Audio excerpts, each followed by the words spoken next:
It's a podcast. Another podcast, Istvan's imaginary podcast, Istvan's imaginary podcast, Istvan's imaginary podcast. Woo! Okay, hi everyone. No time to waste because today is very, very special. We, Toby and I, are heading out of the studio today on our second ever field trip. If you recall from episode, I don't remember which one it was from season 1, we went to the Hinsdale Humane Society. It was an amazing trip. And today we are going to a place called Friendly Tap. And we are going to meet with someone I've mentioned in the last couple of episodes, my friend, Mr. Smarty Pants. Yes, I'm very excited. So, I need to get today's business taken care of. If you are listening on its day of release, then today is Monday, March 28th. And that means it is Respect Your Cat Day. Yeah, did you guys know that? It's not only our field trip day, but it's also the day to celebrate your feline friends. That is correct. Your kitty has been there when you were happy. Yeah, and it's been there when you're sad too. So on March 28th, take the time to acknowledge all the hard work your cat puts into being your loyal companion. Yeah, today really is a special day because, as many of you know, we adopted a kitten last year, and we named that kitten Pico. His name was actually Churro when we got him originally, but we decided on Pico. And I was reminded after Pico moved in just how affectionate and empathetic they are. I think I forgot, honestly. I saw firsthand how good they are with kids, meaning Evie, the way Pico allows her to manhandle him and seemingly is as happy as can be when she does. I'm still a little unsure of how to handle cats. I'll be honest. I love them, but I'm not super confident with cats. I'm more of a dog person. But Evie carries him around like he's a little baby. And as soon as she picks him up, he gets so comfortable and he just looks around. And it's like he was meant to be there. And it is one of the greatest things ever. I have seen this firsthand. It is true. Which leads me to the final point. Cats, they're hilarious. You may perceive cats as being haughty and aloof, but in many cases, they are complete goofballs. That is so true. It is. Nothing could be truer. Pico is absolutely bonkers sometimes. He runs through the house and then he does this thing on our couch that we're trying to capture, but I don't know how we're ever going to capture it on film.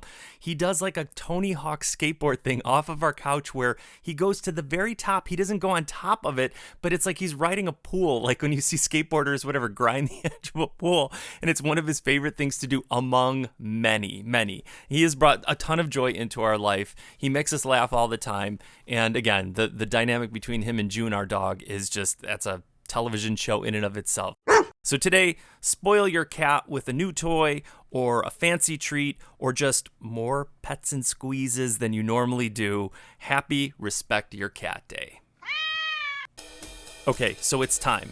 Time to hit the road. Toby and I are getting in the car, and we are driving to a place called Friendly Tap. It's in the town that we are in. It is a music venue. It is a coffee house. You can check it out for music instruction, to go see live music, and for great drinks of every kind. That's where we're going today to meet with my friend, Mr. Smarty Pants.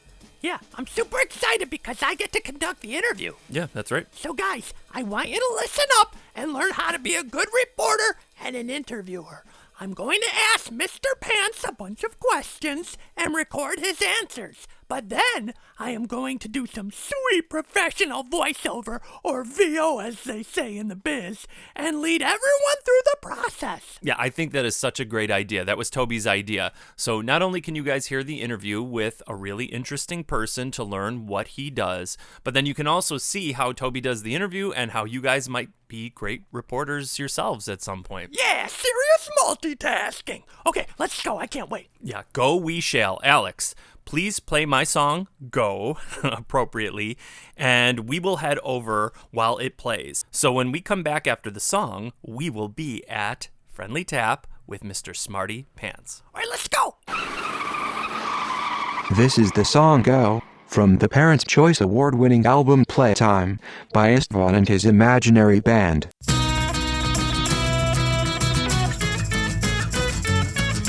It makes you crazy. Those same 4 words are getting really old. Hey, don't be lazy. You're just a kid. You must do as you're told. You know I do it. It's just you're so much closer. It would be silly if you didn't bring my sandwich over. Get it, go get it, go get it, get it, go get it, go get it, get it, go get it, go get it, go. Get it, go get it, go get it, get it, go get it, go get it, get it, go get it, go get it, go. Whoa, whoa. Get it, go get it, go get it, get it, go get it, go get it, get it, go get it, go get it, go. Get it, go get it, go get it, get it, go get it, go get it, get it, go get it, go get it, go. You must obey me, or I will hypnotize you. And when you're under, you will think you are a chicken at the zoo. You're getting sleepy, your eyes are getting heavy. Ah, this isn't working, just go get my food so I don't have to. Get it, go get it, go get it, get it, go get it, go get it, get it, go get it, go get it, go. Get it, go get it, go get it, get it, go get it, go get it, get it, go get it, go get it, go. Whoa, whoa. Get it, go get it, go get it, get it, go get it, go get it, get it, go get it, go get it, go. Get it, go get it, go get it, get it, go get it, go get it, get it, go get it, go get it, go. Whoa, whoa.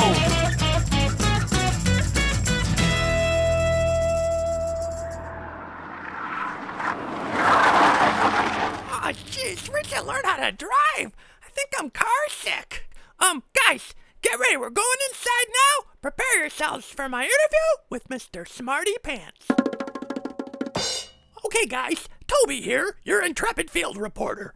I thought I'd start with a simple question like, what's your name? Everyone calls me Smarty Pants. Smarty Pants is kind of a cool name. See, I started with an easy question to gain the trust of my subject. Once you do that, you go right to the hard-hitting questions like, what do you do? What do I do? If I ran into someone in the street and they said, tell me what you do, I would say, I make balloons. I make a lot of balloons. Now that's a very reductive thing to say because balloons can be anything. But if you pin me down, you said, you better tell me what you do or else it's over for you. I make balloons. Aha! As you can see, your subject can be very wily and try to confuse you with big words like reductive. Do not let this rattle you. You must get back on your feet, dust yourself off, and strike back with a three-pronged question like, how did you get into balloons? How old were you? And did you always know you'd be good at it? Okay, that's a three-part question. For question number one, I was stuck at home, I think after my sophomore year of college. I was coming home from college, I had no place to go, I had to go home with my parents. And my mother distinctly said, this is a very Jewish mother thing to say, you need to find a job. So I looked in the want ads, which is a very old-fashioned thing to say now. And there was an ad for a party company that needed people to go out in big, what they call big head costumes. We're talking Elmo, Cookie Monster, and Purple Dinosaur. So I was wearing the big heads. I went to the boss of the company. I said, I can't wear these heads anymore. She says, well, if you don't wear the big heads, you can go out as a clown. And clowns know balloons. So if you want to go out as a clown, you have to learn 6 balloons out of this little pamphlet. And if you know balloons, then you can go out as a clown. I said, well, that's great. That's much better. So I started out as Cosmo the Clown. And I made 6 balloons. I made a hat. I made a sword. I made a flower. I made a dog. I made a giraffe. And I made a little person. And I liked balloons. And that kind of got the juices flowing that, hey, maybe this is something that I'm more interested in. So guys, as an interviewer, you need to be prepared for anything. But at this point, I thought things were going pretty good. But still, I had a burning question. How did he learn how to do balloons? You don't just pick up a balloon and know how. As a seasoned reporter, I had a hunch. Did he have a book or something? Turns out he did. So the book is called, and I still swear by this, it's called The Big Book of Balloons. I know, it was a very stretch on that title. And it had line drawings of each balloon sculpture that you should know. And it had the bubbles, and it would show you these, it was very great line drawings of where to twist each bubble and how big each bubble should go. And you just kind of followed the line drawings. There was very elaborate kind of diagrams. It wasn't a video, it wasn't photos, it was line drawings. And that was, I think, the best way to learn, because you could kind of really look at the drawing and figure out okay, what am I supposed to do next? And unlike a video, you could move at your own pace. If you got stuck on something, you could really kind of work with it and not worry about having to rewind it. To this day, I still think The Big Book of Balloons is still the best way to learn. Oh man, the interview's going so good now because we just learned something very valuable. We discovered that you can get the Big Book of Balloons if you wanted to learn how to make your own balloon creations. Guess who got a copy? This guy. But my reporter's brain has more questions.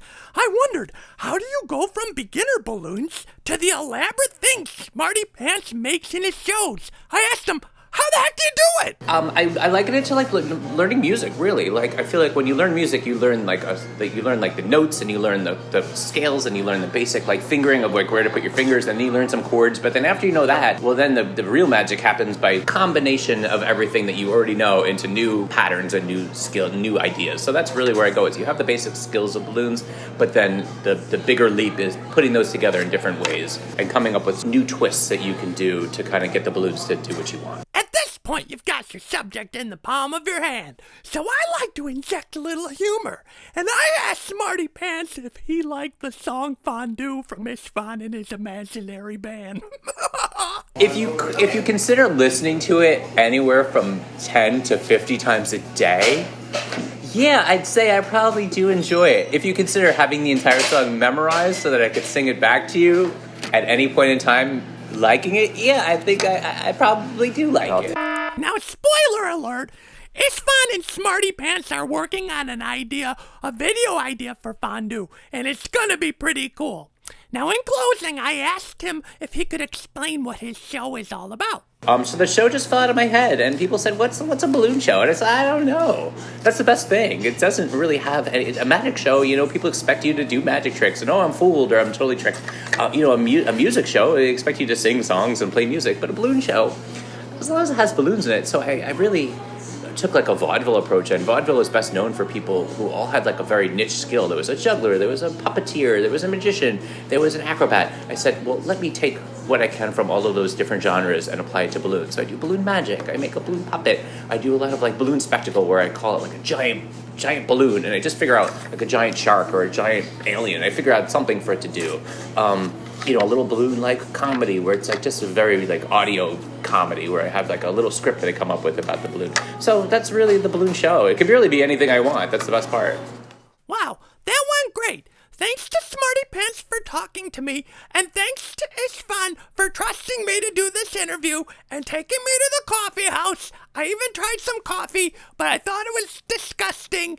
But you have to try new things. So, I will let Smarty Pants tell you some ways you can connect with him, and we will also leave his information in our description. I guess the two main spots that I'm like most focused on right now are Instagram. And you can find me on Instagram. My name's Smarty Pants and I make balloons. So luckily I nailed that one. Smarty Pants Balloons on Instagram. Easy to remember. And then on YouTube, I've been posting more videos, especially over the last years. We've had more time to put things together. And on YouTube, it's YouTube, and you can find me at Smarty Pants World. Thanks again to Smarty Pants. And thanks to you guys for listening to the interview. Until the next time, this is your fearless reporter in the field, Toby, signing off. All right, guys, we are heading home. Thank you so much for listening to today's show. Thanks to Smarty Pants. Thank you. Oh, don't make me car sick this time. I won't. All right, see you guys on the next one. Yeah, see Bye. you later.